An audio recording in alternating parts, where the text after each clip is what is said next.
Cuando desperté en esa cama de hospital, rodeado de cables y máquinas que pitaban sin parar, lo primero que pensé fue que había tenido el sueño más extraño de mi vida.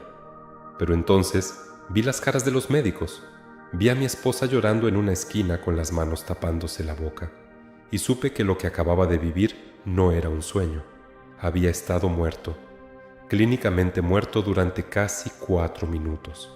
Y lo que vi del otro lado, lo que descubrí sobre las personas que ya no están con nosotros, cambió todo lo que creía saber sobre la muerte y sobre el amor que persiste más allá de ella, porque resulta que los muertos no se van realmente, y lo que hacen por nosotros desde donde están es algo que jamás imaginé posible, algo tan hermoso y aterrador, a la vez que me costó semanas procesar, y aún hoy, meses después, me despierto en medio de la noche con el corazón acelerado recordando cada detalle de esas caras, esas voces, esas presencias que me rodearon cuando crucé al otro lado.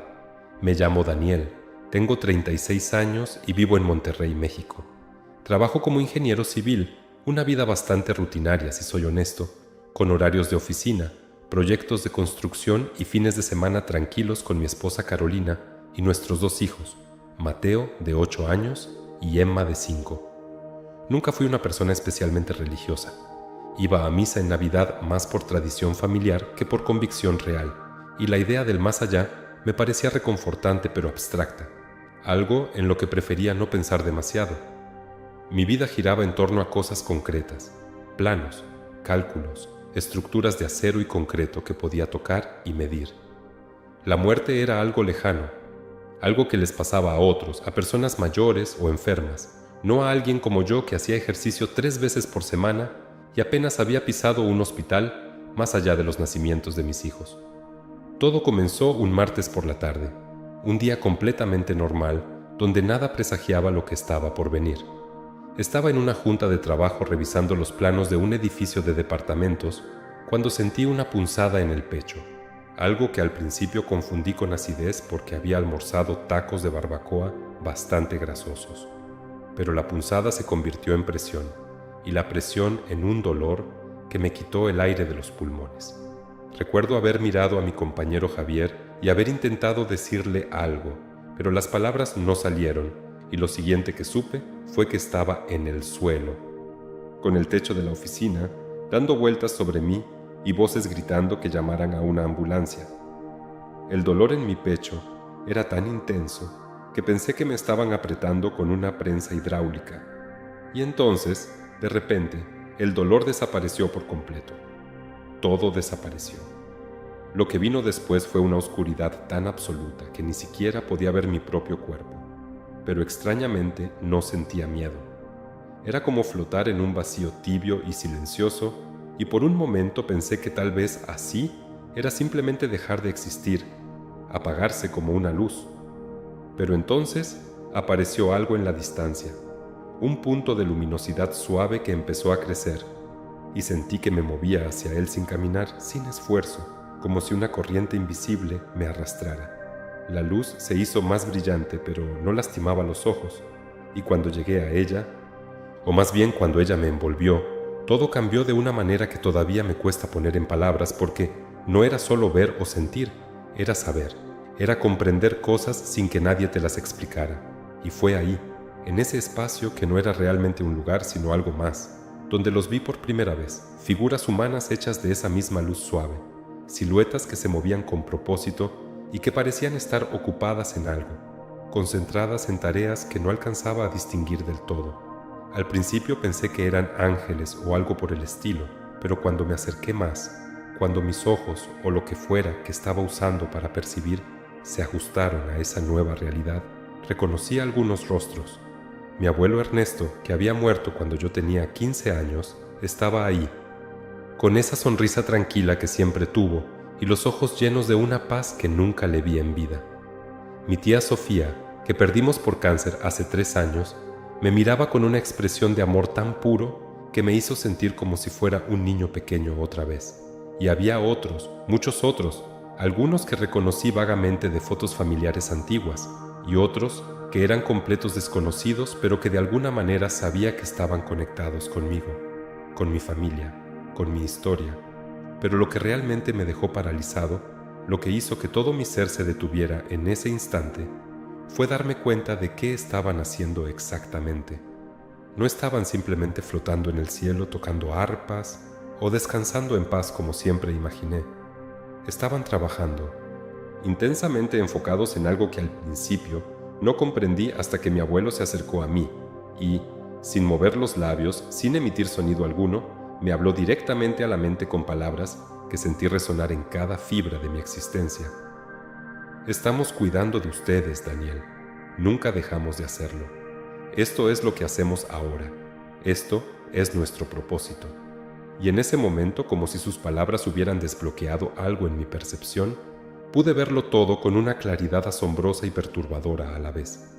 Cada uno de esos seres de luz, cada alma que había partido, estaba conectada a alguien vivo a través de hilos invisibles, de energía que pulsaban con diferentes colores e intensidades.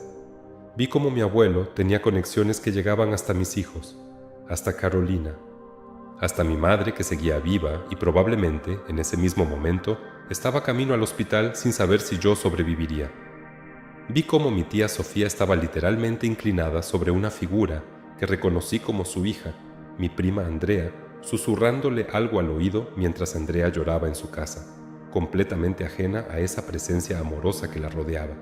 Y no era solo mi familia, había millones, miles de millones de estas conexiones extendiéndose en todas direcciones. Una red infinita de amor que unía a los vivos con los que ya no están.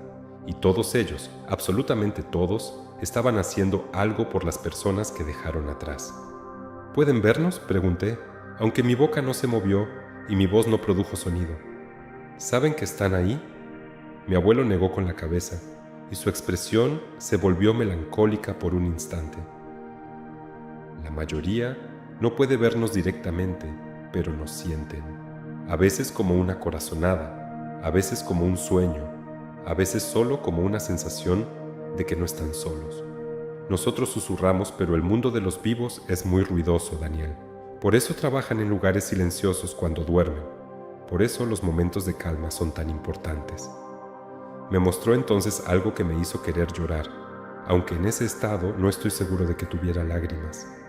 Me mostró la noche en que mi hijo Mateo tuvo esa pesadilla terrible hace 2 meses, cuando despertó gritando que había monstruos en su cuarto, y yo corría a abrazarlo, sin saber que mi abuelo había estado ahí toda la noche, literalmente envolviendo a Mateo con su presencia, manteniéndolo a salvo de algo que yo no podía ver pero que él sí. Algo oscuro que intentaba alimentarse del miedo de mi hijo. Ustedes pelean batallas que ni siquiera saben que están peleando, le dije, y mi voz mental temblaba de asombro y gratitud. Mi abuelo sonrió. Peleamos las batallas que ya no pueden pelear solos, desviamos accidentes antes de que ocurran, enviamos a las personas correctas en el momento preciso, plantamos ideas que pueden salvar vidas, pero también hacemos cosas más pequeñas, más sutiles. Recordarles a través de una canción vieja que alguien los ama, enviarles el aroma de un perfume familiar cuando más lo necesitan, hacer que encuentren una foto perdida justo cuando están a punto de olvidar algo importante. Vi entonces cientos, miles de ejemplos de esto sucediendo en tiempo real o en lo que fuera que el tiempo significara en ese lugar. Vi a una anciana encontrando un anillo que había perdido hacía años, justo cuando estaba considerando vender su casa porque se sentía demasiado sola en ella, y vi al espíritu de su esposo guiando su mano hacia el lugar exacto donde el anillo había caído detrás del radiador. Vi a un joven a punto de tomar una decisión terrible, siendo detenido por un pensamiento repentino de su hermano muerto. Un recuerdo tan vívido y poderoso que lo hizo detenerse y reconsiderar todo. Pero lo que vi a continuación me paralizó de una manera diferente. Me llenó de un miedo que no había sentido hasta ese momento, porque no todo lo que estaba ahí era luz y amor y protección. Había otras cosas moviéndose entre las conexiones, sombras, que no eran almas sino algo más antiguo y hambriento. Entidades que se alimentaban de dolor y desesperación y que intentaban constantemente romper los hilos que unían a los vivos con sus protectores muertos. Y vi cómo los que habían partido trabajaban incansablemente para mantener esas sombras alejadas, formando barreras de luz, fortalecer esos hilos cuando se debilitaban por el dolor o la duda o la falta de fe de los vivos. Cuando ustedes olvidan, cuando dejan de hablarles a los que ya no están, esos hilos se vuelven más frágiles, explicó mi abuelo con urgencia en su tono mental. Por eso es tan importante que recuerden, que hablen con nosotros aunque piensen que no escuchamos, porque sí escuchamos, Daniel. Cada palabra, cada pensamiento de amor nos hace más fuertes y nos permite protegerlos mejor. Sus palabras resonaron en mí con una verdad tan profunda que sentí como si algo se quebrara en mi pecho y de repente necesitaba saber más, necesitaba entender exactamente cómo funcionaba todo esto, cómo era posible que estuvieran tan cerca y al mismo tiempo tan invisibles para nosotros. Mi abuelo pareció leer mis pensamientos y sin decir nada más extendió su mano de luz hacia mí y cuando la tomé, todo el espacio a nuestro alrededor cambió de manera radical y abrumadora. Ya no estábamos en ese lugar indeterminado de luz y conexiones infinitas, sino de vuelta en el mundo real, o más bien en una versión del mundo real que yo podía percibir desde este nuevo estado de existencia. Estábamos en mi casa, en la sala donde Carolina solía sentarse cada noche después de acostar a los niños, y la vi ahí, exactamente en ese momento, con una taza de té entre las manos y los ojos perdidos en la pared, con esa expresión de cansancio mezclado con preocupación que había visto tantas veces en las últimas semanas, pero que nunca había sabido interpretar completamente. «Ella ha estado luchando con algo», dijo mi abuelo en voz baja, aunque nadie más que yo podía escucharlo. «Una depresión que se arrastra lentamente, pensamientos oscuros que se cuelan en los momentos de silencio. Tú has estado tan ocupado con el trabajo que no lo has notado del todo, pero nosotros sí, y hemos estado intentando ayudarla». Vi entonces algo extraordinario y escalofriante a la vez. Vi cómo mi tía Sofía, la hermana de Carolina que murió hace 3 años, estaba literalmente sentada junto a ella en el sofá, con una mano translúcida posada sobre su hombro, y cada tanto se inclinaba para susurrarle algo al oído con tanta ternura que me partió el alma. Carolina no podía verla, no podía escucharla con sus oídos físicos, pero cada tanto su expresión cambiaba sutilmente, como si un pensamiento cálido hubiera cruzado su mente, y vi cómo las sombras que intentaban enroscarse alrededor de su cabeza retrocedían momentáneamente cada vez que Sofía hablaba. «¿Qué le está diciendo?», pregunté con urgencia, sintiendo una necesidad desesperada de saberlo. Mi abuelo cerró los ojos como concentrándose, y luego me lo tradujo. Le está recordando el día en que se conocieron en la universidad, cuando se rieron tanto por algo tonto que ambas terminaron llorando de risa en medio de la cafetería. Le está diciendo que ese momento de alegría pura sigue existiendo, que está guardado en algún lugar de su corazón y que puede volver a sentirlo si tan solo se permite recordar. Y justo en ese instante, vi cómo los labios de Carolina se curvaban levemente hacia arriba, apenas un atisbo de sonrisa, y sacó su teléfono para buscar algo en sus fotos, y encontró exactamente esa imagen, una selfie vieja y pixelada de ella y Sofía en esa cafetería hace más de una década, ambas con los ojos entrecerrados de tanto reír y las mejillas rojas. Carolina se quedó mirando la foto durante un largo rato, y una lágrima rodó por su mejilla, pero no era una lágrima de tristeza pura, sino algo más complejo, una mezcla de nostalgia y gratitud y amor que nunca muere. «Funcionó», susurré, asombrado de haber presenciado ese momento de conexión invisible, pero tan real. Sofía levantó la vista hacia mí, y aunque su rostro de luz no tenía los detalles precisos de su cara humana, reconocí la expresión de satisfacción tranquila que solía tener cuando lograba ayudar a alguien. «Esto es lo que hacemos, Daniel, todo el tiempo, cada día, cada noche. Plantamos semillas de recuerdos felices, desviamos pensamientos destructivos, les recordamos quiénes son cuando se pierden en la oscuridad». Pero mi abuelo no se detuvo ahí, me llevó a otro lugar, moviéndose a través del espacio de una manera que desafiaba toda lógica física, y de pronto estábamos en una carretera, y reconocí mi camioneta, mi mismo vehículo que conducía todos los días al trabajo, avanzando por el periférico bajo la lluvia.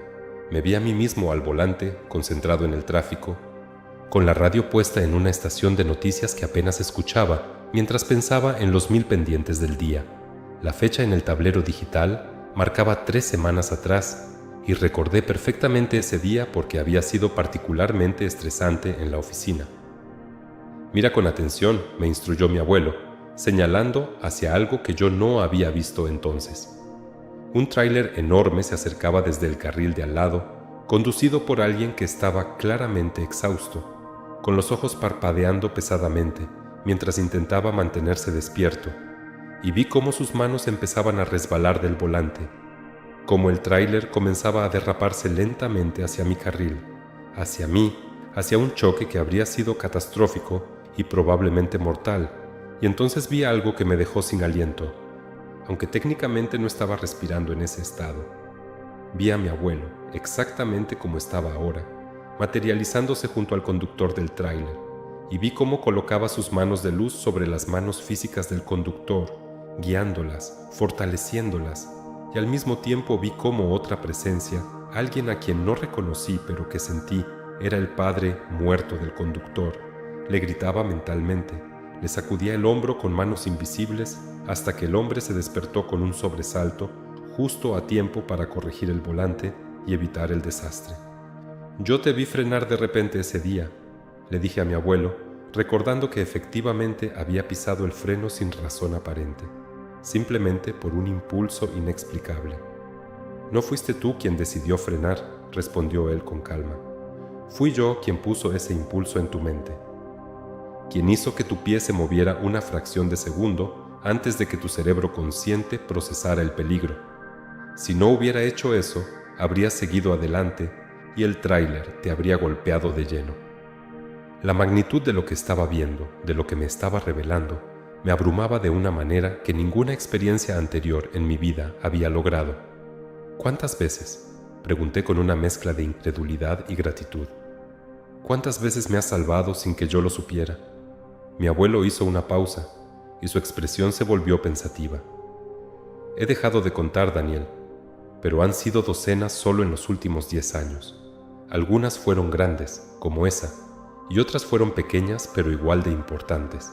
La vez que te hice sentir incómodo en ese restaurante donde querías llevar a Carolina para su cumpleaños, el que terminó siendo cerrado 2 días después por intoxicación alimentaria masiva.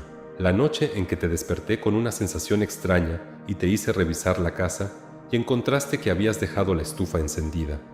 El día en que te hice tomar una ruta diferente al trabajo y evitaste un accidente múltiple que habría cerrado tu carretera habitual durante horas. Con cada ejemplo, imágenes correspondientes aparecían en mi mente.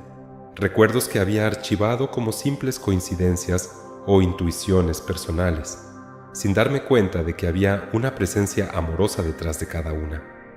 «¿Y los niños?», pregunté de repente, sintiendo una urgencia casi desesperada. «¿Mateo y Emma también tienen quien los cuide así?». La expresión de mi abuelo se suavizó aún más, si es que eso era posible. «Tienen a toda una red, Daniel. Tienen a tu abuela. Tienen a mis padres que nunca conociste pero que los aman como si los hubieran cargado en brazos. Tienen a primos y tíos que partieron antes de que ellos nacieran, pero que eligieron quedarse cerca de la familia. Los niños son especialmente importantes para nosotros, porque su luz es más pura, más brillante, y esas sombras de las que te hablé se sienten más atraídas hacia ellos». Me llevó entonces a la habitación de Mateo, no en tiempo real, sino en un momento que había ocurrido hace aproximadamente un mes, cuando Mateo había estado enfermo con una fiebre alta que nos tuvo a Carolina y a mí despiertos toda la noche, y vi algo que me hizo querer llorar de gratitud y asombro, mezclado con terror. Alrededor de la cama de mi hijo había un círculo de presencias luminosas, formando literalmente un escudo protector, y entre ellas reconocí no solo a familiares muertos, sino a otras entidades que parecían ser guardianes de algún tipo, seres cuyo único propósito era proteger a los inocentes y vulnerables. Y fuera de ese círculo, intentando penetrarlo con una insistencia perturbadora, había algo oscuro y sin forma definida, algo que se retorcía y susurraba palabras que no alcanzaba a escuchar, pero que sabía eran veneno puro. «Esa noche fue particularmente difícil», dijo mi abuelo con voz tensa. «Esa cosa había estado rondando a Mateo durante días. alimentándose de su fiebre y delirio, intentando convertir su enfermedad física en algo peor, en algo que se apoderara de su mente joven y maleable. Tuvimos que trabajar sin descanso para mantenerlo fuera, para asegurarnos de que la fiebre bajara y que Mateo no cayera en un estado del que no pudiera salir. Vi cómo mi abuela, a quien Mateo nunca conoció porque murió años antes de que él naciera, le cantaba una canción de cuna mientras acariciaba su cabello con manos que él no podía sentir, y vi cómo esa canción parecía construir muros de luz que la oscuridad no podía atravesar. Lo que escuché después rompió algo dentro de mí, algo que nunca volví a recomponer completamente. Nosotros no podemos obligarlos a creer en nosotros, no podemos forzar su fe ni su memoria, pero cuando ustedes nos olvidan por completo, cuando dejan de visitar nuestras tumbas, cuando borran nuestras fotos y evitan mencionar nuestros nombres porque el dolor es demasiado, nuestra capacidad de protegerlos se debilita, explicó mi abuelo con una tristeza que se sentía antigua y profunda. No desaparecemos, nunca desaparecemos mientras alguien nos recuerde. Pero es como intentar empujar una puerta muy pesada con la mitad de la fuerza. Por eso tantos de nosotros trabajamos tan duro en enviar señales, en hacer que nos recuerden de cualquier manera posible, porque cada recuerdo, cada mención de nuestro nombre, cada foto que miran con cariño, nos da más energía para hacer nuestro trabajo, nos permite ser más efectivos en mantenerlos a salvo. Me mostró entonces ejemplos de personas que habían olvidado completamente a sus muertos, que habían enterrado su dolor tan profundamente que habían dejado de hablar de ellos, de pensar en ellos, y vi cómo esas personas estaban rodeadas de sombras más espesas, cómo sus hilos de protección se habían vuelto tan delgados que apenas eran visibles, y cómo los guardianes muertos luchaban desesperadamente por mantener esas conexiones vivas, a pesar de no recibir nada a cambio. «Hay una mujer», dijo mi abuelo, señalando hacia una figura que vi en la distancia, cuyo hijo murió hace 10 años, y el dolor fue tan devastador que empacó todo lo que le recordaba a él, cada foto, cada objeto, y lo guardó en el ático donde nunca tiene que verlo.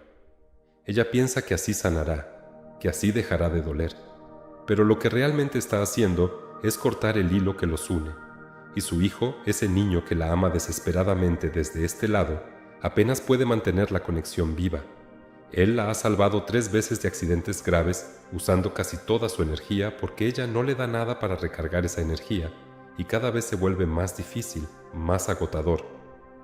Sentí una ola de culpa aplastante al darme cuenta de todas las veces que había evitado hablar de los muertos de mi familia, todas las veces que había cambiado de tema cuando mi madre mencionaba a mi abuelo, todas las veces que había pensado que era mejor no remover el dolor del pasado y mirar hacia adelante. «No estoy diciendo esto para que te sientas culpable», dijo mi abuelo, percibiendo exactamente lo que pasaba por mi mente. «Estoy diciendo esto para que entiendas, para que cuando regreses, y si vas a regresar porque no es tu momento todavía, sepas que hablar de nosotros, recordarnos, mantener nuestras memorias vivas, no es solo para ustedes, no es solo para sanar su dolor o mantener viva la historia familiar, es también para nosotros, para darnos la fuerza de protegerlos mejor, de guiarlos más claramente, de mantener alejadas las cosas que quieren lastimarlos. Me llevó entonces a otro lugar, y esta vez el viaje se sintió más largo, como si estuviéramos atravesando no solo espacio, sino también capas de realidad que yo no sabía que existían, y cuando finalmente nos detuvimos, estábamos en lo que parecía ser un jardín infinito, lleno de estructuras de luz pura, edificios que no eran realmente edificios, sino conceptos solidificados de amor y protección. Y había miles, millones de almas trabajando en lo que solo puedo describir como una operación masiva de vigilancia y cuidado. «Este es uno de los centros», explicó mi abuelo, y su voz mental ahora sonaba más formal, como si estuviera presentándome algo sagrado e importante. «Aquí es donde coordinamos esfuerzos más grandes, donde nos organizamos para proteger no solo a individuos, sino a comunidades enteras, a grupos de personas que están conectadas por lazos de sangre, o amor, o propósito compartido». Vi entonces algo que parecía sacado de una película de ciencia ficción, pero que sentía absolutamente real y verdadero. Había lo que solo puedo describir como pantallas de luz, ventanas que mostraban escenas del mundo de los vivos, y ante cada ventana había grupos de almas observando, discutiendo, planeando intervenciones. Una ventana mostraba un hospital donde una mujer estaba a punto de dar a luz con complicaciones, y vi cómo un equipo de guardianes se preparaba para intervenir, coordinándose con precisión militar para guiar las manos de los médicos, para fortalecer el corazón del bebé, para darle a la madre la fuerza de empujar una vez más cuando estaba a punto de rendirse.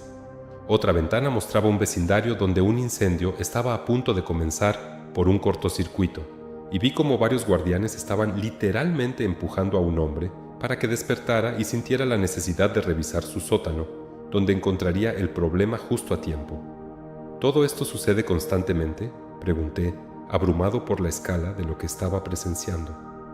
Sin parar, 24 horas al día, 7 días a la semana, sin descanso, porque aquí el tiempo no funciona como ustedes lo entienden, y no nos cansamos de la misma manera, respondió mi abuelo. Hay miles de estos centros distribuidos a través de dimensiones que tu mente humana no puede concebir completamente, y cada uno se enfoca en diferentes regiones, diferentes grupos de personas, diferentes tipos de protección. Algunos se especializan en prevenir accidentes, otros en combatir enfermedades mentales, otros en guiar decisiones importantes que pueden cambiar el curso de vidas enteras. Me mostró entonces algo más personal, algo que me tocó de una manera que no esperaba y que me hizo cuestionarme si realmente merecía tanto amor y dedicación. Me llevó a una sección más pequeña de ese centro donde había un grupo específico de almas trabajando exclusivamente en mi familia, en mi línea de sangre que se extendía hacia atrás, generaciones, y hacia adelante a través de mis hijos. Cada familia tiene un equipo, explicó. Algunos equipos son más grandes que otros, dependiendo del tamaño de la familia y de las amenazas que enfrentan. Pero todos tienen al menos algunos guardianes dedicados por completo a su protección y bienestar. Vi a personas que reconocí de fotos viejas que mi abuela solía tener en su sala, bisabuelos y tatarabuelos que habían muerto décadas antes de que yo naciera. Y también vi a otros que no reconocí en absoluto, pero que mi abuelo me dijo eran ancestros aún más antiguos que habían elegido quedarse cerca de su linaje, incluso siglos después de su muerte física. ¿Por qué se quedan?, pregunté con genuina curiosidad. ¿Por qué no simplemente siguen adelante hacia lo que sea que viene después de esto? Mi abuelo se tomó un momento antes de responder, como si estuviera eligiendo sus palabras cuidadosamente. Algunos sí siguen adelante, hacia estados de existencia que ni siquiera yo comprendo completamente todavía. Pero muchos elegimos quedarnos porque el amor no termina con la muerte, Daniel. Si amas a alguien profundamente en vida, ese amor no se evapora cuando tu cuerpo deja de funcionar. Y para muchos de nosotros, la idea de abandonar a nuestros seres queridos cuando sabemos que podemos ayudarlos es simplemente impensable. Nos quedamos porque queremos quedarnos, porque cuidar de ustedes nos da propósito y significado incluso después de la muerte, porque en cierto sentido seguimos siendo padres, abuelos, hermanos, amigos, solo que desde una perspectiva diferente y con herramientas diferentes. Vi entonces algo que me hizo entender la verdadera profundidad de lo que estaba diciéndome. Vi un registro, una especie de archivo de luz donde cada intervención de mi equipo familiar estaba documentada, y pude ver la lista completa de todas las veces que habían intervenido en mi vida desde el día en que nací. La lista era absurdamente larga, cientos de entradas, tal vez miles, y cada una describía un momento específico donde habían empujado las cosas en una dirección u otra, donde habían plantado un pensamiento o enviado una señal, o simplemente me habían mantenido a salvo de cosas que nunca supe que me amenazaban. El día que naciste, dijo mi abuelo, señalando hacia una de las primeras entradas, tu cordón umbilical se enredó alrededor de tu cuello durante el parto, y tuvimos que trabajar intensamente para asegurarnos de que no te asfixiaras antes de que los médicos pudieran sacarte. Tu abuela estuvo ahí, aunque había muerto 2 años antes, y ella fue quien guió las manos del doctor para que desatara el cordón con la rapidez necesaria. Seguí leyendo. o más bien absorbiendo la información porque no era lectura tradicional, sino una transferencia directa de conocimiento, y vi entrada tras entrada de momentos que había olvidado o nunca había conectado. La vez que me caí de un árbol cuando tenía 7 años y debía haberme roto el cuello, pero de alguna manera aterricé de una manera que solo me dejó con rasguños menores. La noche en que, siendo adolescente, mis amigos me presionaron para ir a una fiesta donde, según el registro, habría sido expuesto a drogas que habrían cambiado el curso de mi vida hacia la adicción, pero mi abuelo plantó un dolor de estómago tan convincente que decidí quedarme en casa.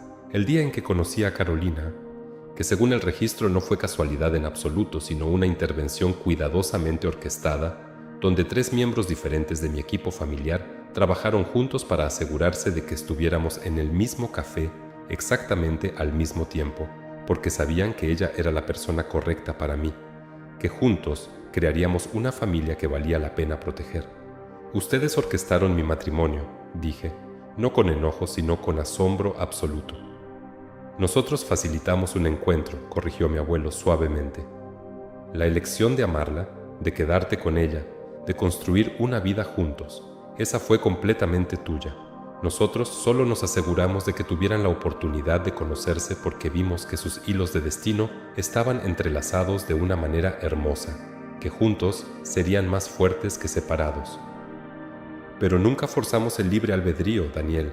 Esa es una regla que no podemos romper. Solo podemos abrir puertas, no obligarlos a cruzarlas. Vi entonces el momento exacto de ese encuentro desde la perspectiva de los guardianes. Vi cómo mi abuela había accidentalmente derramado mi café para que tuviera que pedir otro y me retrasara 3 minutos, mientras que del otro lado, el padre de Carolina, que había muerto en un accidente automovilístico cuando ella tenía 12 años, hizo que olvidara su bufanda en su auto y tuviera que regresar por ella, sincronizando nuestras llegadas con precisión casi matemática. Lo que vi a continuación me hizo entender algo fundamental sobre cómo funciona la comunicación entre los dos mundos, algo que cambiaría para siempre la forma en que interpretaría los acontecimientos cotidianos de mi vida. Vi cómo los guardianes trabajaban constantemente para enviarnos señales, pero esas señales tenían que venir disfrazadas como coincidencias o casualidades, porque el mundo de los vivos opera bajo ciertas leyes y revelar demasiado directamente rompería algo importante en el orden de las cosas. Por eso enviamos canciones, explicó mi abuelo. Por eso hacemos que encuentren plumas en lugares extraños, que vean números repetidos en relojes digitales, que sueñen con nosotros en momentos específicos. Son códigos, maneras de decir, estamos aquí, los vemos, no están solos, sin violar las reglas de cómo deben funcionar ambos mundos. Me mostró docenas de ejemplos de señales que yo mismo había recibido sin darme cuenta de su verdadero origen y significado. La vez que estaba teniendo un día particularmente difícil en el trabajo, sintiéndome abrumado y dudando de mis capacidades, y encendí la radio exactamente cuando comenzaba a sonar la canción favorita de mi abuelo, esa que solía tararear cuando arreglaba cosas en su taller, y cómo instantáneamente me sentí más calmado sin saber por qué. Eso fui yo, dijo con una sonrisa en su voz. Tardé 3 días coordinando con otros guardianes para asegurarme de que esa canción sonara exactamente cuando necesitabas escucharla, ajustando pequeñas variables en tu día para que llegaras a tu camioneta en el momento preciso. Quería que supieras que estaba ahí, que todavía estaba orgulloso de ti como lo estuve siempre. Otra señal que me mostró fue aún más específica y me dejó sin palabras. Hace aproximadamente 6 meses, durante una mañana en que me sentía particularmente ansioso, por razones que no podía identificar claramente, encontré una moneda antigua en mi escritorio, una moneda que no era de México sino de Estados Unidos, de un valor de 25 centavos y que tenía grabado el año 1983. La había visto y la había puesto en mi bolsillo sin pensar mucho en ello, asumiendo que alguien la había dejado ahí, o que siempre había estado en uno de los cajones. Pero ahora, viendo el registro, entendí la verdad. 1983 fue el año en que te llevé por primera vez a pescar, dijo mi abuelo, y el recuerdo golpeó mi mente con claridad cristalina.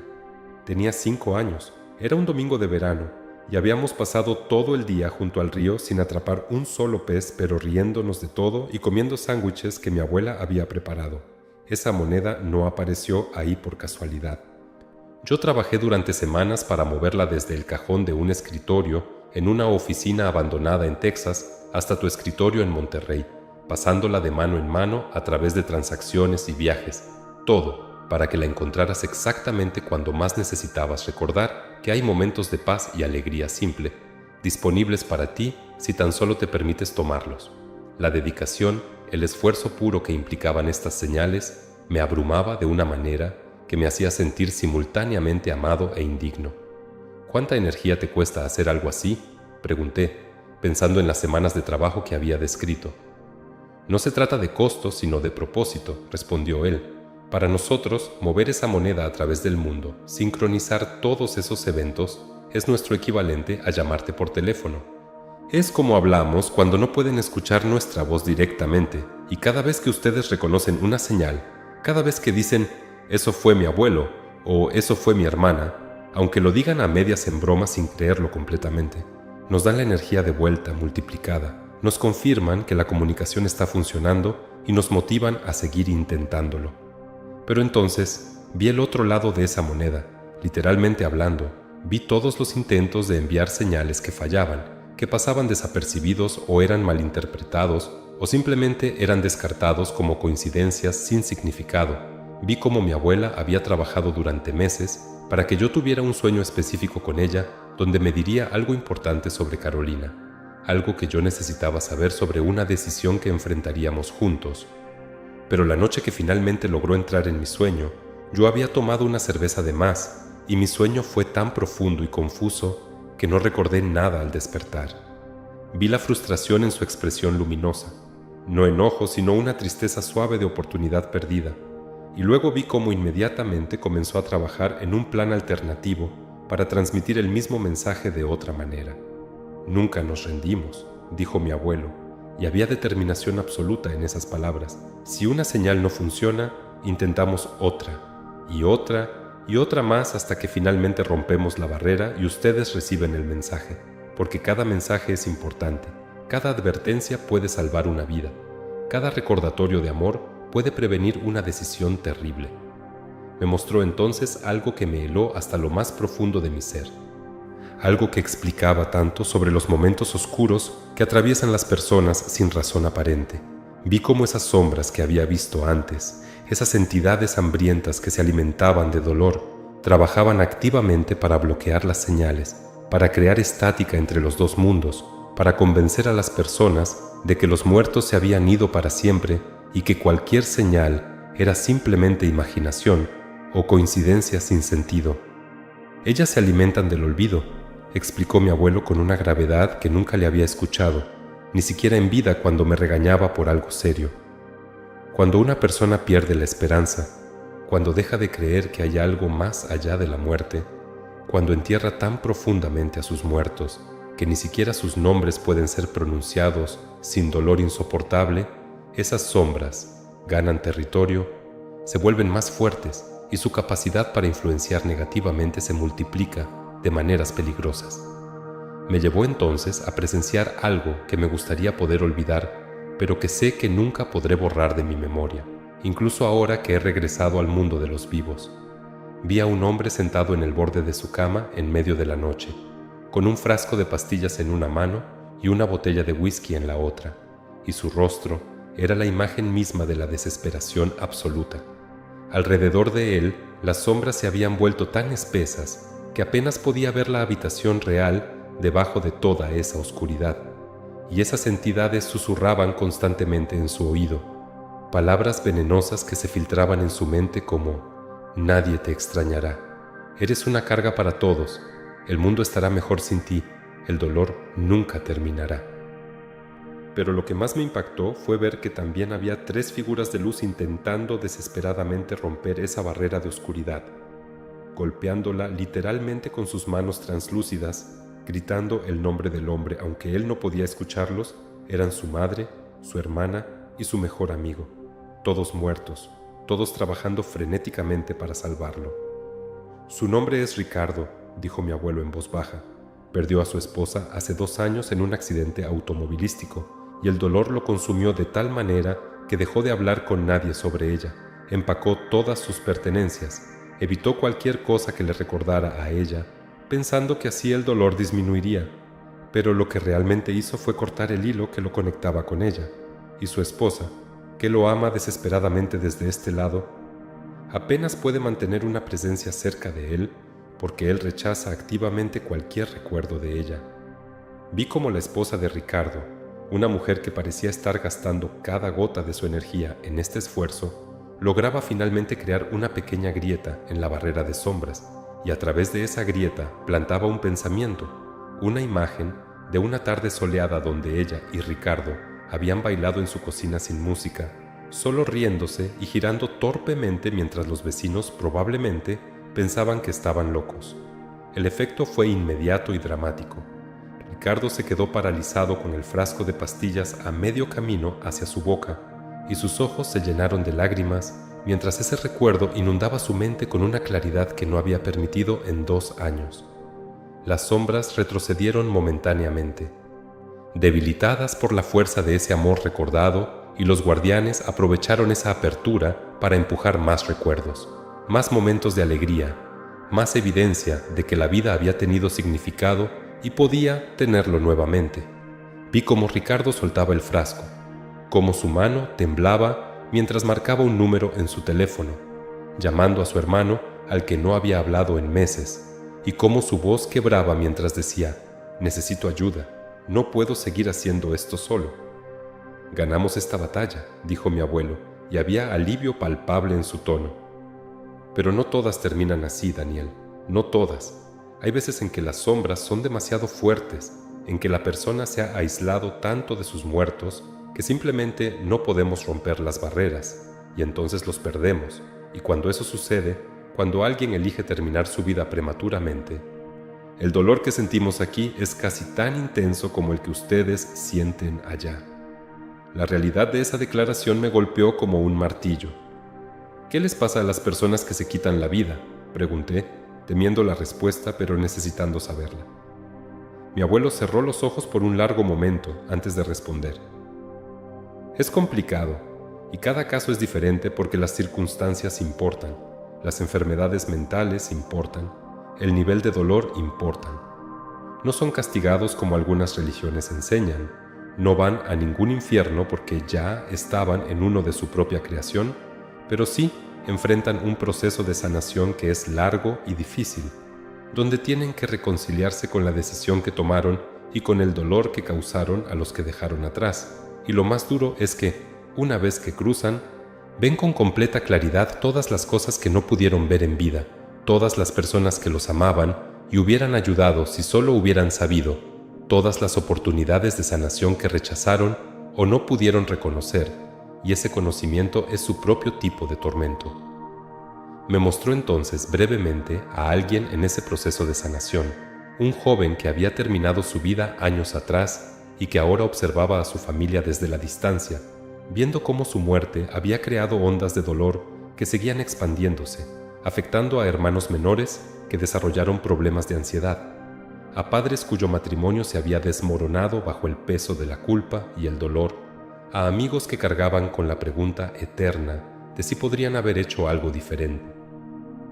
«No puede intervenir todavía», explicó mi abuelo, «no hasta que complete su proceso, no hasta que realmente comprenda el alcance de su decisión y haga las paces con ella. Solo entonces podrá comenzar a enviar señales de perdón, a trabajar en sanar las heridas que su partida causó». El joven nos miró y en sus ojos de luz vi un arrepentimiento tan profundo que me hizo querer apartar la mirada. Y también vi amor, un amor desesperado y frustrado por su incapacidad de alcanzar a quienes más lo necesitaban. Pero mi abuelo no me había traído a ver estas cosas oscuras solo para deprimirme o asustarme. Lo entendí cuando me llevó a otro lugar completamente diferente, un espacio que solo puedo describir como un archivo infinito de historias, donde cada vida vivida estaba registrada en detalles imposibles. Quiero mostrarte algo que te dará contexto sobre por qué hacemos lo que hacemos. ¿Por qué nos importa tanto mantener a salvo a los vivos? ¿Por qué cada vida individual es preciosa más allá de lo que cualquiera pueda comprender desde la perspectiva limitada de la existencia física? Me mostró entonces la historia completa de mi propia línea familiar, no solo las generaciones que yo conocía, sino cientos de años hacia atrás, y con cada generación vi las decisiones que se tomaron, las vidas que se vivieron, los amores que florecieron y los sacrificios que se hicieron, todo convergiendo eventualmente en mi existencia. Vi a un tatarabuelo que había sobrevivido a la Revolución Mexicana por pura suerte, cuando una bala que debería haberlo matado pegó en una medalla religiosa que llevaba en el pecho, y entendí que si esa bala lo hubiera matado, toda mi línea de descendencia nunca habría existido. Vi a una tatarabuela que había rechazado un matrimonio arreglado y había huido con el hombre que amaba, arriesgando todo por seguir su corazón, y esa decisión valiente había permitido que existiera una rama completa de mi familia. Cada uno de ustedes está aquí porque centenares de personas antes que ustedes tomaron decisiones específicas, sobrevivieron peligros específicos, encontraron el amor en lugares específicos, dijo mi abuelo. Y cada uno de ustedes tiene el potencial de crear nuevas ramas, nuevas historias, nuevas vidas que contribuirán al mundo de maneras que no pueden predecir. Por eso, una sola vida salvada puede significar docenas, cientos de vidas futuras que tendrán la oportunidad de existir. Es por eso que luchamos tan duro por cada persona individual. Me mostró entonces algo aún más sorprendente. Me mostró el futuro potencial de mis propios hijos si yo regresaba y vivía para verlos crecer. No era un futuro fijo, sino posibilidades ramificándose en múltiples direcciones, dependiendo de las decisiones que se tomarían. Pero vi a Mateo convirtiéndose en doctor y salvando vidas en una clínica rural donde otros no querían trabajar. Vi a Emma desarrollando una pasión por el arte que eventualmente la llevaría a crear obras que conmovían corazones y abrían mentes. Y vi los hijos de mis hijos, y los hijos de sus hijos, cada uno con su propio potencial único, su propia luz que podía brillar en el mundo si tan solo se les daba la oportunidad. Esto es lo que está en juego cada vez que salvamos una vida, dijo mi abuelo. No solo esa persona, sino todos los que vendrán después, todo el bien que harán, todo el amor que compartirán, todas las vidas que tocarán. Y es por eso que nunca, jamás nos rendimos, sin importar cuántas veces tengamos que intentarlo. Pero entonces algo cambió. Sentí un tirón extraño en algún lugar profundo de mi ser, como si una cuerda invisible atada a mi pecho empezara a tensarse, y mi abuelo miró hacia una dirección que no era realmente una dirección en el sentido físico, y su expresión se volvió urgente. «Te están trayendo de vuelta», dijo rápidamente. «Los médicos han estado trabajando en tu cuerpo todo este tiempo, y finalmente lograron que tu corazón latiera otra vez. Tienes que irte, Daniel, pero antes de que lo hagas, necesito que entiendas algo crucial, algo que no puedes olvidar cuando regreses». Me agarró con ambas manos, y aunque eran manos de luz sin sustancia real, las sentí con más solidez que cualquier cosa que hubiera sentido antes. Cuando regreses, la mayoría de las personas no te creerán. Te dirán que fue un sueño, una alucinación causada por la falta de oxígeno en tu cerebro, una fantasía creada por tu mente moribunda. Pero tú sabrás la verdad, y esa verdad tiene que cambiar cómo vives el resto de tu vida. El tirón se hizo más fuerte, más insistente, y empecé a sentir que me alejaba de ese lugar a pesar de querer quedarme, a pesar de tener 1000 preguntas más que hacer. «Habla de nosotros», gritó mi abuelo mientras la distancia entre nosotros crecía. «Mantén nuestras memorias vivas, cuenta nuestras historias, enseña a tus hijos que la muerte no es el final, sino una transformación. Cada vez que pronuncies mi nombre con cariño, cada vez que cuentes una anécdota sobre mí, cada vez que visites mi tumba o simplemente pienses en mí con amor, me das fuerza para protegerte mejor, para guiarte más claramente, para mantenerte a salvo a ti y a todos los que amas. Y cuando finalmente sea tu momento de cruzar de verdad, cuando hayas vivido la vida completa que te corresponde, estaré aquí esperándote y te mostraré todo lo que no tuvimos tiempo de ver ahora. Te presentaré a todos los que han estado cuidándote sin que lo supieras».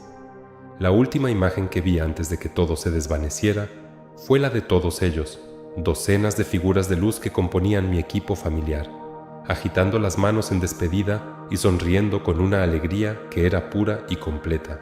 Y entre ellos vi rostros que no había visto antes, pero que de alguna manera supe, Eran ancestros esperando el día en que pudiera conocerlos apropiadamente. Y luego todo se volvió blanco, un blanco cegador que borró cada detalle de ese otro lugar, y sentí que caía a una velocidad imposible, atravesando capas y capas de realidad, hasta que finalmente, con un impacto que sentí en cada célula de mi ser, regresé. El primer pensamiento coherente que tuve fue dolor, un dolor tan intenso en mi pecho que me hizo querer volver a donde estaba porque ahí no dolía nada. Pero entonces escuché la voz de Carolina, quebrada y llorosa, diciendo: «Está despertando, Dios mío, está despertando». Y supe que tenía que quedarme, que tenía que luchar a través del dolor porque había demasiado en juego. Demasiadas cosas que ahora entendía que no podía simplemente abandonar. Los primeros días en el hospital fueron una mezcla confusa de pruebas médicas, visitas de familiares que me miraban como si hubiera regresado de la guerra, y noches largas donde me quedaba despierto procesando todo lo que había visto, todo lo que había aprendido, preguntándome cómo se supone que debía vivir con este conocimiento sin volverme loco, o sin que todos pensaran que había perdido la razón. Los doctores me explicaron que había sufrido un infarto masivo causado por un bloqueo arterial que nadie había detectado antes, que había estado clínicamente muerto durante 3 minutos y 52 segundos, y que era un milagro, literalmente usaron esa palabra, que no tuviera daño cerebral ni secuelas graves, más allá del trauma físico en mi corazón. Me hablaron de stents y medicamentos y cambios de estilo de vida, pero todo lo que yo podía pensar era en esos minutos donde no estuve aquí, en todo lo que había presenciado y que ellos descartarían como alucinaciones si se los contara. Carolina se quedaba conmigo todas las noches, durmiendo en una silla incómoda junto a mi cama, a pesar de que le rogaba que fuera a casa a descansar apropiadamente. Y una noche, aproximadamente 5 días después del infarto, cuando las luces del hospital estaban tenues y el único sonido era el pitido constante de las máquinas monitoreando mi corazón, finalmente reuní el valor para contarle lo que había visto. «Caro, necesito contarte algo, y sé que va a sonar completamente demente, pero necesito que me escuches sin interrumpir hasta que termine. ¿De acuerdo?» Ella asintió, con esos ojos cansados pero atentos fijos en mí, y durante la siguiente hora le conté todo, cada detalle que podía recordar, las figuras de luz, mi abuelo, el trabajo que hacen los muertos, las señales que envían, todo. Vi cómo su expresión cambiaba de preocupación a escepticismo, y luego a algo que no pude identificar completamente, pero que parecía una mezcla de asombro y miedo. Cuando terminé, hubo un largo silencio donde solo se escuchaban las máquinas y mi respiración agitada por el esfuerzo de hablar tanto. Y entonces, Carolina hizo algo que no esperaba. Se levantó de su silla, se acercó a la cama y sacó su teléfono, navegando por sus fotos hasta encontrar algo específico. «Hace 2 semanas», dijo con voz temblorosa, «2 semanas antes de que esto te pasara, tuve un sueño con Sofía. En el sueño, ella estaba parada en nuestra sala y me decía que tenía que asegurarme de que tú fueras al doctor, que había algo mal con tu corazón, pero que todavía había tiempo de arreglarlo». Me desperté llorando y casi te lo cuento ese mismo día, pero pensé que era solo mi cerebro procesando el duelo de extrañarla, así que no dije nada. Me mostró entonces la foto que había buscado, una nota que había escrito en su teléfono esa misma mañana después del sueño, fechada claramente 2 semanas antes de mi infarto, donde describía el sueño con detalles específicos, incluyendo que Sofía le había dicho textualmente: «Daniel necesita cuidar su corazón, el físico y el emocional, o lo vamos a perder demasiado pronto». El impacto de esa revelación me dejó sin palabras por un momento, y luego ambos comenzamos a llorar, ella por la culpa de no haber insistido en que fuera al doctor y yo por la confirmación abrumadora de que lo que había vivido no era una alucinación sino algo real, algo verdadero que ahora tenía evidencia tangible. «No es tu culpa», le dije entre lágrimas tomando su mano. «Sofía me lo dijo, me explicó lo difícil que es romper la barrera, lo fácil que es para nosotros descartar las señales como coincidencias, pero ahora lo sabemos, ahora ambos sabemos que ellos están ahí, que nos cuidan, que nunca nos dejaron». Esa noche cambió algo fundamental entre Carolina y yo. Creó un entendimiento compartido que fortaleció nuestro matrimonio de maneras que no hubiera creído posibles, y también marcó el comienzo de cómo este conocimiento transformaría cada aspecto de mi vida. Cuando finalmente salí del hospital 2 semanas después, lo primero que hice, incluso antes de desempacar mi maleta, fue ir al cementerio donde estaba enterrado mi abuelo. Llevé flores frescas, girasoles que siempre fueron sus favoritos, y me senté en el pasto junto a su tumba durante casi 2 horas, hablándole en voz alta sobre todo lo que había visto, agradeciéndole por las incontables veces que me había salvado sin que yo lo supiera, prometiéndole que nunca más dejaría que su memoria se desvaneciera en el silencio. Y mientras hablaba, sentí algo que no puedo describir completamente, pero que era tan real como el pasto bajo mis piernas, una presencia cálida y familiar, y una brisa suave que no tenía sentido dado que el resto del cementerio estaba completamente quieto, y supe, con una certeza que iba más allá de la fe o la creencia, que Él estaba ahí escuchándome. Empecé a hacer cambios inmediatos en mi vida, cambios que Carolina y mis amigos notaron, pero que no podían explicarse completamente sin conocer la historia completa. Establecí una nueva tradición familiar donde, cada domingo durante la cena, tomábamos turnos contando historias de familiares que ya no estaban con nosotros, manteniéndolos vivos a través de palabras y recuerdos compartidos. Mateo y Emma, que al principio pensaban que era aburrido, comenzaron a involucrarse más cuando se dieron cuenta de que cada historia venía con lecciones de vida y a menudo con anécdotas divertidas que los hacían reír. Vi cómo sus ojos se iluminaban cuando les contaba sobre mi abuelo Ernesto y sus proyectos locos de carpintería, o sobre mi tía Sofía y su risa contagiosa que podía alegrar cualquier habitación, y entendí que estaba tejiendo una red de protección alrededor de ellos, fortaleciendo esos hilos invisibles que los conectaban con sus guardianes. Pero lo que realmente cambió todo fue cuando empecé a prestar atención a las señales, a reconocerlas activamente en lugar de descartarlas. Cada canción que aparecía en el momento perfecto, cada encuentro casual que resultaba ser exactamente lo que necesitaba, cada corazonada que me salvaba de pequeños desastres, ahora los veía por lo que eran, intentos deliberados de comunicación de aquellos que me amaban desde el otro lado. Y cada vez que reconocía una señal, la agradecía en voz alta, a menudo ganándome miradas extrañas de personas a mi alrededor que no entendían por qué le hablaba al aire, pero sin importarme porque sabía que mi gratitud estaba siendo recibida, que estaba alimentando esa conexión que hacía posible la protección continua. Hubo un momento particularmente poderoso aproximadamente 3 meses después de mi experiencia, cuando Mateo tuvo que tomar una decisión sobre si unirse a un grupo de amigos en un viaje que Carolina y yo teníamos malas sensaciones, pero no razones concretas para prohibir. La noche antes de que tuviera que dar su respuesta, estaba en su cuarto luchando con la decisión cuando de repente me llamó con voz temblorosa. «Papá, acabo de tener el sueño más extraño. Soñé con un señor viejo que decía ser tu abuelo, aunque nunca lo conocí, y me dijo que no fuera en ese viaje, que había algo malo esperándome ahí, pero que si me quedaba el próximo fin de semana conocería a alguien importante». Carolina y yo nos miramos con ese entendimiento silencioso que ahora compartíamos, y le dije a Mateo que siempre, siempre debía escuchar esos sueños, que eran más importantes de lo que podía entender todavía.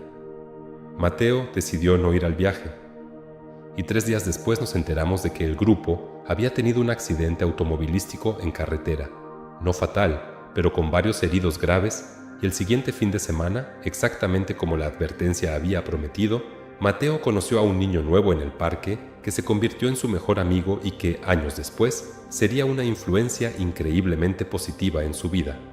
Esa experiencia le enseñó a mi hijo, a una edad temprana, que hay fuerzas trabajando para protegerlo, que los que partieron siguen cuidándolo. Y vi cómo esa certeza le daba una confianza y una paz que la mayoría de los niños de su edad no tenían. Mi relación con la muerte cambió completamente, obvio, pero no de la manera que la gente podría esperar. No me volví imprudente pensando que siempre estaría protegido, sino todo lo contrario. Me volví más consciente de la preciosidad de cada día, de cada momento con las personas que amo, porque ahora sabía con certeza absoluta que aunque la muerte no es el final, La vida física es única y valiosa, de maneras que no se pueden replicar en el otro lado. Empecé a decir «te amo» más frecuentemente, a abrazar más fuerte, a perdonar más rápido, porque había visto cómo el arrepentimiento puede perseguir a las almas que partieron antes de resolver conflictos o expresar amor que quedó sin decir. También desarrollé una sensibilidad nueva hacia las personas que estaban luchando con pérdidas recientes y empecé a buscar maneras de ayudarlas, sin sonar como un lunático, hablando de experiencias cercanas a la muerte y mundos invisibles. Le contaba a la gente sobre las coincidencias significativas que había notado después de perder a mis seres queridos. Les animaba a hablar con sus muertos, aunque se sintiera raro al principio. Les sugería mantener fotos visibles y contar historias en voz alta, todo enmarcado como consejos de sanación personal sin revelar necesariamente la verdad completa de por qué funcionaba. Y vi resultados. Vi cómo personas que habían estado atrapadas en duelo paralizante comenzaban a experimentar esas pequeñas señales que les devolvían esperanza y propósito. Aproximadamente 6 meses después de mi experiencia, me encontré en una situación que me hizo entender algo crucial sobre cómo compartir este conocimiento con el mundo más amplio. Un compañero de trabajo, alguien con quien apenas había hablado más allá de conversaciones superficiales sobre proyectos, se acercó a mí durante el almuerzo con ojos desesperados y me preguntó directamente: «Escuché que tuviste una experiencia cuando moriste, que viste algo del otro lado. Por favor, necesito saber si es verdad, si hay algo después de esto, porque perdí a mi hijo hace 3 meses y no puedo. No puedo seguir si no hay esperanza de volver a verlo». El dolor en su voz era tan crudo, tan visceral, que supe que este era uno de esos momentos donde tenía que ser completamente honesto, sin importar cómo sonara. Le conté todo, cada detalle que podía recordar, y vi cómo su expresión cambiaba gradualmente de desesperación a algo parecido a alivio cauteloso, y cuando terminé, me dijo algo que nunca olvidaré.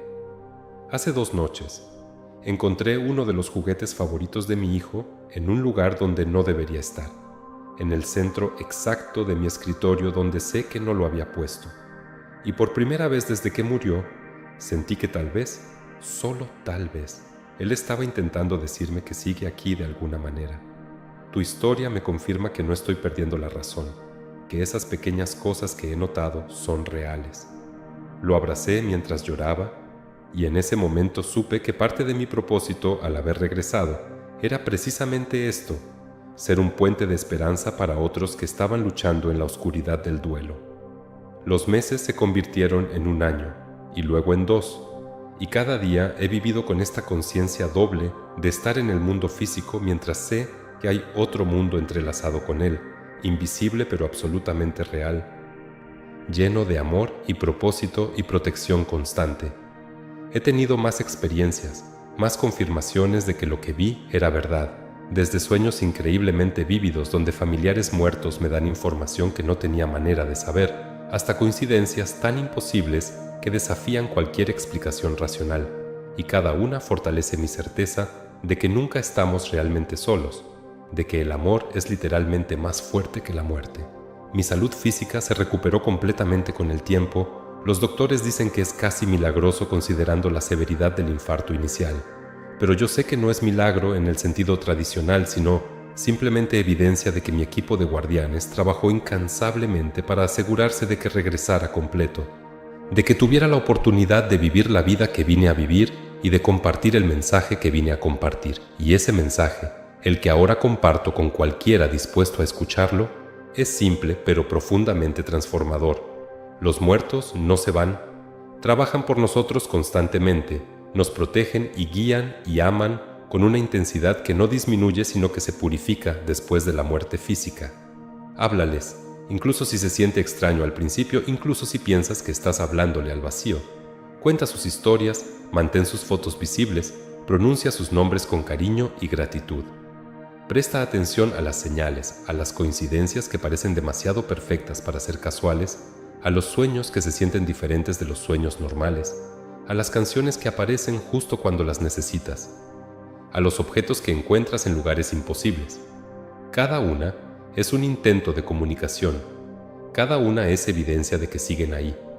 trabajando en las sombras para mantenerte a salvo, para guiarte hacia tu mejor vida, para recordarte que el amor verdadero es eterno. Y cuando tengas tus propios momentos oscuros, cuando las sombras intenten convencerte de que estás solo y que nadie se preocupa por ti, recuerda que hay una red invisible de protección a tu alrededor, formada por todos aquellos que te amaron y que ahora te aman de maneras aún más puras y poderosas. Recuerda que cada vez que honras su memoria, les das fuerza para protegerte mejor. Recuerda que están esperando el día en que finalmente cruces para reencontrarte con ellos, pero que mientras tanto están aquí, más cerca de lo que jamás imaginaste, susurrando en tus momentos de silencio, empujándote suavemente hacia el bien, manteniéndote a salvo de peligros que nunca verás. Tal vez alguien, en este mismo instante, está buscando una razón para creer que hay algo más allá del final, que el amor persiste, que nunca estamos verdaderamente solos. Y tal vez estas palabras son exactamente la señal que estaban esperando.